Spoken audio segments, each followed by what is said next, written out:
આજના વિદાય સમારંભ પ્રસંગે ઉપસ્થિત સંસ્થાના વડા શ્રી એમ પટેલ સાહેબ, સંસ્થાના ભૂતપૂર્વ principal Shri P R Dave સાહેબ, આજે વયનિવૃત્ત થઈ રહેલા કેસી ભટ્ટ સાહેબ, તમામ ડિપાર્ટમેન્ટના વડાશ્રીઓ, આમંત્રિત મહેમાનો, ફેકલ્ટી મિત્રો, સંસ્થાના ફેકલ્ટી મિત્રો અને સ્ટાફ મિત્રો, 58 વર્ષની નિવૃત્તિનો જે આપણે વાત કરીએ છીએ ત્યારે એ જે બાઉન્ડ્રી લાઈન છે 58 વર્ષવાળી, ત્યાર પછી પ્રવૃત્તિનું સ્વરૂપ બદલાતું હોય છે, માણસ પ્રવૃત્ત રહેતો હોય છે, નિવૃત્ત થતો હોતો નથી. Actually, he will get a chance to do his desirable activities. એટલે એક સારો ફેઝ ડાયવર્ઝન જીવનમાં આવતું હોય છે, સારા માટે આવતું હોય છે, એનો અનુભવ હવે ભટ્ટ સાહેબ કરશે. બીજી વાત કરું તો કોઈ પણ એજ્યુકેશનલ ઇન્સ્ટિટ્યૂટ હોય એની વેલ્યુ નક્કી કરવી હોય તો એની જે એસેટ્સ કહેવાય એ મારા ખ્યાલથી ટીચિંગ ફેકલ્ટી કહેવાય.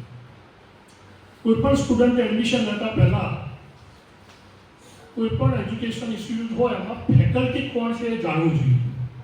હું અહીંયા ઘણા બધા વાલી મિત્રો આવે તો સંસ્થાની બિલ્ડિંગ જોઈને ખુશ થઈ જાય, સંસ્થાની લોન જોઈને ખુશ થઈ જાય, સંસ્થામાં એસી ફિટ થયા હોય તો ખુશ થઈ જાય કે બહુ સરસ સંસ્થા છે. પછી હું એમને કહું કાઉન્સેલિંગ દરમિયાન કે તમારા સન કે ડોટરને કોણ ભણાવવાનું છે એને જોયા છે? How can you evaluate the educational institute without seeing any faculty? So it is a wrong assessment.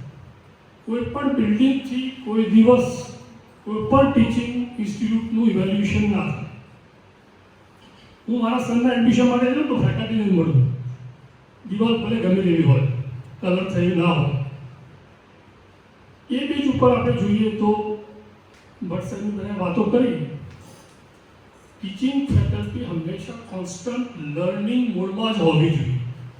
He must have the advance and latest knowledge to deliver the student.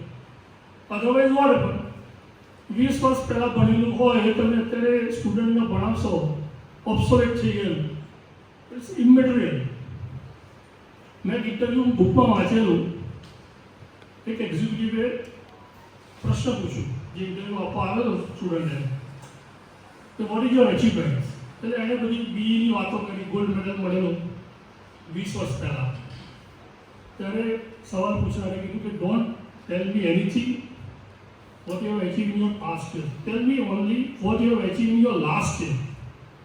એટલે આપણો જે છે આપણું ઇવેલ્યુએશન આપણે જો કરવું હોય તો છેલ્લા વર્ષે આપણે શું કર્યું પ્રોગ્રેસમાં, that is our evaluation criteria. કશું ના કર્યું હોય તો આપણે ખાલી એજ વધી છે, સિનિયોરિટી જો એજ ઉપર કાઉન્ટ કરતા હોઈએ તો બરાબર છે.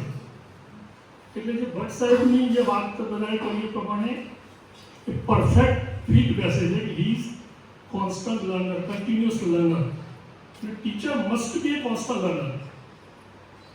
Otherwise, student will get the outdated knowledge. અને પછી સ્ટુડન્ટ એડમિશન લઈ લઈને એક બે તમને ખાલી કિસ્સા કહી દઉં. હું એક એજ્યુકેશનલ વિડીયો વાંચતો હતો, જોતો હતો કે સ્ટુડન્ટ કયા ક્રાઇટેરિયા ફોરેન યુનિવર્સિટીમાં એડમિશન લેવા માટે ધ્યાનમાં લેતા હોય છે. તો મારા ધ્યાનમાં એક નોર્ધન ઈસ્ટર્ન યુનિવર્સિટી છે બોસ્ટનમાં, અમેરિકા. એના એક સ્ટુડન્ટનો ઇન્ટરવ્યૂ મેં સાંભળ્યો. એને ઇન્ટરવ્યૂમાં પૂછ્યું કે ભાઈ તમે આ નોર્ધન ઈસ્ટર્ન યુનિવર્સિટીમાં કેમ એડમિશન લીધું? અહીંયા બહુ બરફ પડે છે, વેધર અનુકૂળ આવ્યો હોતું નથી, તમે કેવી રીતે અહીંયા સેટ થશો? તે સ્ટુડન્ટે બહુ સરસ જવાબ આપેલો. અત્યારે ઘણા બધા છોકરાઓ આ બધું વિચારતા નથી હોતા એડમિશન લેતા પહેલાં. એ સ્ટુડન્ટે એવું કીધેલું કે મારે અલ્ગોરિધમમાં, કમ્પ્યુટરમાં અલ્ગોરિધમ આવતું છે, આમાં મારે એક્સેલ થવું છે, આમાં એક્સેલ ઇન અલ્ગોરિધમ. અને વર્લ્ડના બેસ્ટ નંબર 1 ટીચર અલ્ગોરિધમના એ નોર્ધન યુનિવર્સિટીમાં છે. અને મારે એમની અંદરમાં ભણવું છે. જેસા I am taking admission in northern university Boston. જ્યારે આપણે કે ઘરની નજીક છે આવું વિચારતા હોય, કોલેજ ઘરની નજીક છે આમ છે એવું ના વિચાર. ભટ્ટ સાહેબ સિવિલમાં ભણવું હોય તો ભટ્ટ સાહેબનો શોધી કાઢવા આપણે ક્યાં છે, પાલનપુર હોય તો પછી પ્યોર ગોટ પાલનપુર. એટલે એડમિશન લેતા પહેલાં આવું છે. બીજી વાત કરું, અમારી પોતાની વાત કરું, જ્યારે બીઈમાં ભણતા હતા ત્યારે ઇકોનોમિક્સનો સબ્જેક્ટ આવતો હતો. અમારે 2 ડિવિઝન હતા બીઈમાં. તો એક હાથી સાહેબ ભણાવતા હતા અમને, એ બહુ સરસ ભણાવતા. એટલે બંને ડિવિઝનના જે સ્ટુડન્ટ ખરા ને હાથી સાહેબનું લેક્ચર કરવા એક રૂમમાં જ ધસારો થઈ જાય, બીજો રૂમ થોડો ઓછો ભરેલો. તો એ બેન્ચો શિફ્ટ કરીને અમારે ત્યાં ગોઠવવી પડતી.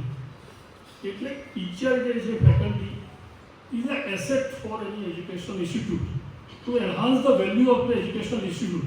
બાકી બીજું બધું ઇન્ફ્રાસ્ટ્રક્ચર જે આપણે જોઈએ છે ને એ તો જસ્ટ અલાઇડ કહી શકાય, એડિશનલ કહી, સપોર્ટિંગ કહી શકાય. કોર જે પાર્ટ છે, core part that is education importing. એના માટે જો ફેકલ્ટી અપડેટેડ ના રહેતા હોય તો એક ડેન્જરિયસ ફેક્ટર કહી શકાય. So we will have to remain a student to become a best teacher. એટલે Bhatt sir, he is an inspiration for other faculty members also, for the junior faculty members. વિશા madam કીધું કે અમને બેસી રહ્યા હતા કે આ સાહેબ કંઈક કરે છે તો આપણે તો કંઈક કરવું જોઈએ ના કરવું જોઈએ. ખરાબ પેઢીની વાત આપણે સાંભળી કે ખરાબ પેઢી બીજાને બગાડે, પણ આવી વાતો બીજી આપણે ઓછી સાંભળી છે. સારી પેઢી બગડવા ના દે. બીજી વાત કરું કે સાહેબ હવે 58 પછી પોતાનું નિવૃત્તિમય જીવન હોલિસ્ટિક વેલબિંગ મોડમાં પસાર કરે. હવે નવો શબ્દ માર્કેટમાં આવે છે, હોલિસ્ટિક વેલબિંગ. ખાલી ફિઝિકલ વેલબિંગ નહીં, મેન્ટલ વેલબિંગ નહીં, ઇમોશનલ વેલબિંગ નહીં, સ્પિરિચ્યુઅલ વેલબિંગ નહીં, બધું હોય ત્યારે તમે કહેવા કે હોલિસ્ટિક વેલબિંગ મોડમાં છે માણસ. એટલે હવે ફ્રી પડશે એટલે ફિઝિકલ જાગૃતતા આવશે, મેન્ટલી એટલે ફ્રી રહેશે કે કોઈ ટાસ્ક સમય મર્યાદામાં પૂરું કરવાનું હોય એટલે માણસ ફ્રી રહે. બીજું સમય મળી રહેશે એટલે સોશિયલી કનેક્ટેડ રહેશે. અને ઘેર કોઈ ડૉક્ટર છે એટલે તબિયત જાળવી રહેશે.